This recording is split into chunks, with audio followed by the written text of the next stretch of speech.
Howdy folks, Randy here, coming at you with another installment of the HTML tutorial series that I'm making.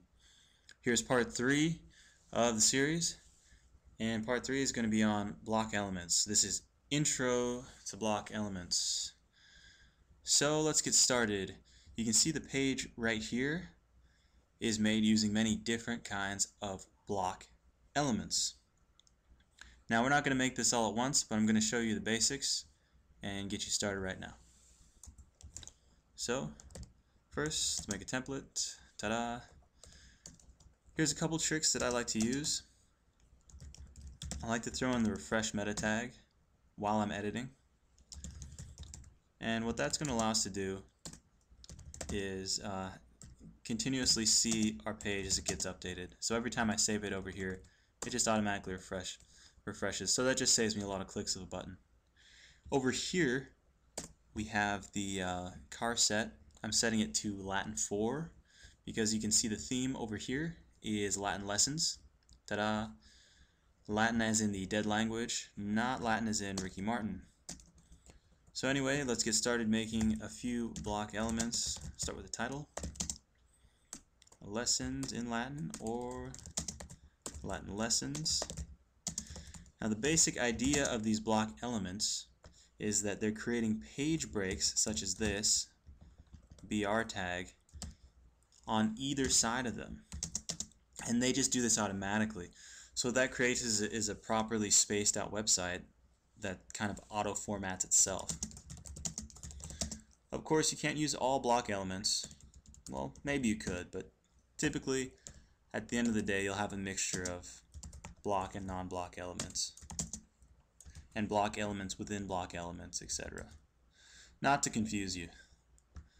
Anyway, let's see if we have a website. Ta-da!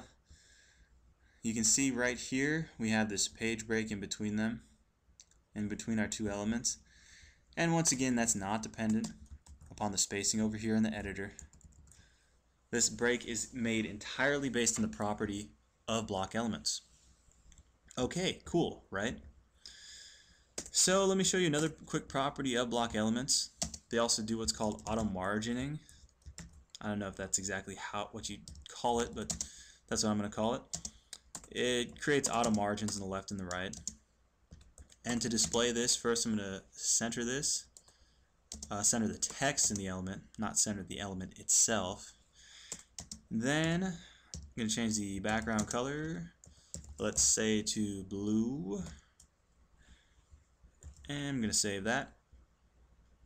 And to save a little time, I'm simply going to copy and paste this style attribute over into the other block element to show you that both of these block elements has a band of color going from left to right. As you'll notice here, this is the auto margin. It's automatically creating a margin that fills out from the left and right of the page. Now this has certain problems and certain strange properties, which is why you have to do some other tricks if you want it to really look good. I'm going to show you that later. So for now, let me show you what a non-block element would look like under these same conditions, so you can get an idea for, the difference between these two things.